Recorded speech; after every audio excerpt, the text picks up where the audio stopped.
Vamos, vámonos.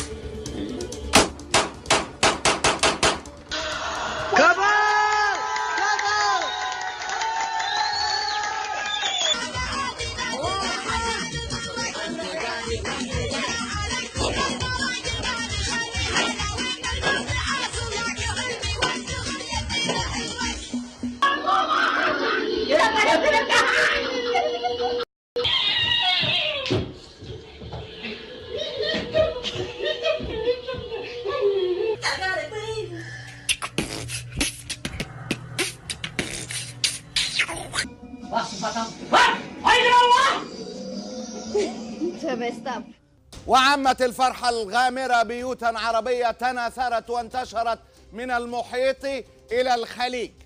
قتل كوبيك رمز الظلم والشر والطغيان بعد مشوار طويل من البغي في المسلسل الشهير أرطغرل. قتل كوبيك فارتفعت الصيحات والتكبيرات، بل وضربت أعيرة نارية في الهواء. أنت عايز تقول لي إن قتل ظالم أدى لابتهاج الأمة واغتباطها مع إنها تمثيلية، وكوبيك مجرد ممثل وليس ظالم بل فقط ممثل رائع؟ أنت عايز تقول لي إن كل هذه السعادة التي ظهرت في السوشيال ميديا وفي تبادل رسائل الواتس والماسنجر والعناوين العديدة التي تحدثت عن الموضوع، كل ده لمقتل ظالم في تمثيلية؟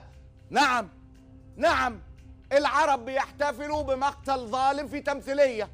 أرأيت إلى أي مدى نحن عطشى للانتصار يا أخي؟ نحن نعيش في وطن كبير لا ينتصر فيه إلا الملوك والزعماء والرؤساء، انتصارات وهمية على شاشتهم العفنة فقط، في حين أن الشعوب مهزومة ومسحوقة بامتياز.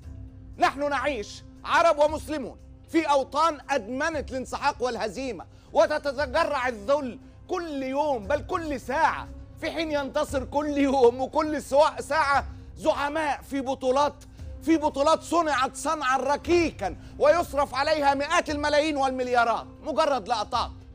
نحن شعوب يا سيدي لا تعرف الانتصار إلا في ملاعب كرة القدم، ملاعب كرة القدم فقط، والتي نفخ فيها الطغاة لتشغل الشعب عن الانتصارات في ميادين الحق، علما كان أم صحة أم تقدما.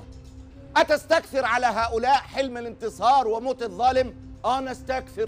نستكثر في الدول دي تستكثر.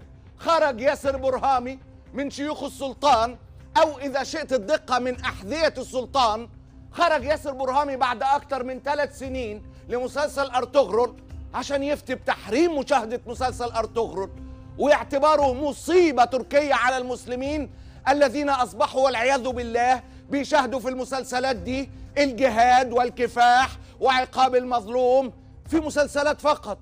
برهامي بيؤدي الدور الذي يؤديه أمثاله من 14 قرن بلا انقطاع أو تململ. بيعملوا إيه؟ الوظة الدين ليتناسب مع دنيا الباطل التي يحياها السلطان. لم ينتفض علماء الخزي على مسلسل حريم السلطان أو مهند أو نور أو غيرها، لأن الحكام راضون بل ويسهلون أي شيء بعيد عن الحق أو طلب الحق وإقامة العدل. انتفض برهامي محاولا وأد الحلم في النفوس، مجرد الحلم بإقامة العدل. انتفض خوفا على رقبته ورقبة أسياده حين تحين لحظة الحساب، وستأتي لحظة الحساب في الدنيا والآخرة يقينا لا يقبل أي تشكيك. نعم، الشعب رأى في رأس كوبيك رأس كل الظالمين. نعم، الشعب رأى في رأس كوبيك وطيران رأس كل ظالميه وجلاديه، فلا تعجل عليهم، إنا نعد لهم عدة. نعم، الشعب ينتظر من يقود إلى راية النصر أيا كانت ملته، ما دامت فطرته سليمة ووجهته وسجدته للواحد القهار. نعم، سينتقم الله من الظالمين يا برهامي، حتى لو منعتم أرطغرل والسلطان عبد الحميد والفاتح. قال لك أرطغرل بيمجد بطولات الأتراك. اخرجوا أبطالا بدلا ما أن تعدوا أبطال الآخرين وتتخوفوا من تفوقهم. أرونا من أنفسكم شيئا من البطولة، بدلا من فتاوي سيب مراتك تغتصب لو هتموت واركع للظالم أفضل وأحسن من أنك تصدع بكلمة الحق. كونوا رجالا بالحق ومع الحق ودفاعا عن الحق، تدين لكم رقاب الناس طواعية مش بالسلاح. انت عارف كان زمان يا خسارة، كان تحت كل عمة عالم. كان زمان يا خسارة، كان تحت كل عمة عالم. انطلق نورهم وزلزل كل عرش احتله ظالم. كل شيخ كان وزن أمة، العقيدة القلب زاد. فتوته مش سلعة سامة، لهو مطروح في المزاد. كانوا شوكة في حلق طاغي حصن ضد المعتدين. كانوا شريان للغلابة مش لسان للمجرمين. ما بال أقوام أتوا يشبهوهم بس في شكل الثياب. بيسبحوا بحمد الخيانة ومركوبين في الذهاب وفي الإياب. سفهم لسانه على الضعيف والرحمة حصرا للنفوذ والذهب. المغفرة ملك الملوك الجبارين، والشعب يمشي على الصراط ويتنهب. الطبلة في شرع الشيوخ المربوطين حلال، مدام بتدن في ودان زعيم غشيم. حكم الإله لا يقبل القسمة على الونجين. بتغموا عينيكم في النيران وتفتحوها على الهشيم يا وكسة سودة. هل يجوز قتل الأمل في عيون شعب انتفض ضد الظلام؟ هل يجوز تعطيل حدود السرقة في حق محاسيب النظام؟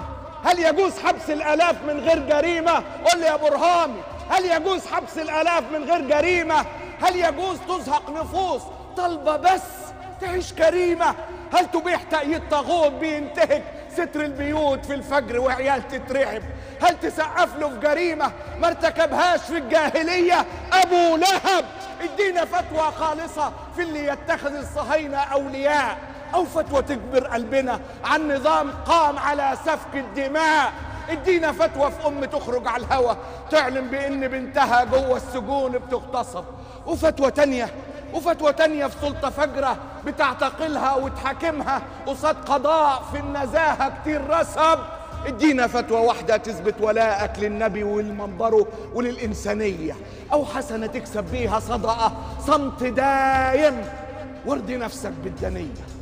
الله غير